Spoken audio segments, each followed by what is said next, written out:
Biz açmak zorundayız öyleyse.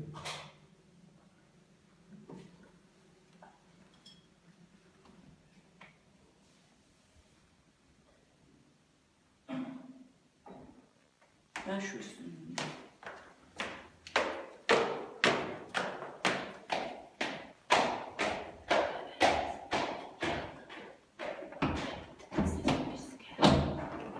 Bak avukat geliyor, avukat yolda bekleyin. Tamam bekleyin, kırmayın kapıyı.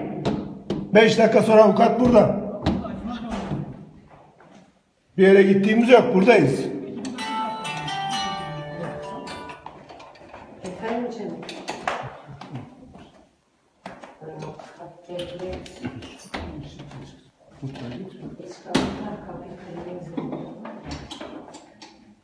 Başkanımızla kaçıracağız değil mi? Avukat çağırdık. Avukata değil.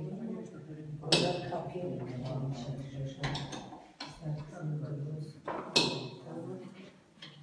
Görüşürüz. Sorun kesin mi?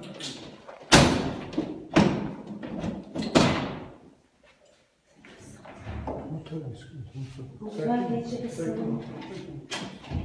Bir şey yok. Kimse var mı? Avukatlar yok mu? Haber verdik.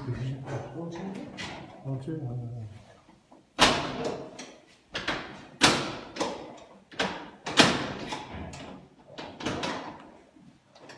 Şu anda kapıyı kırmaya çalışıyorlar.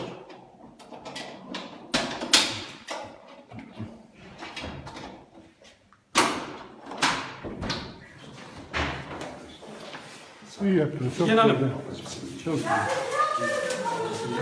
Bekleyin. Giyiniyor. Giymiyoruz ya. Giyiniyor. Bayan personel Giymiyoruz ya. Bayan personel bir gelsin.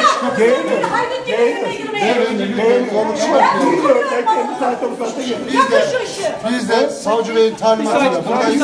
Sakin ol, siz sakin olun. Telefonu bırakın bakayım. Savcınız da haydut siz de haydut.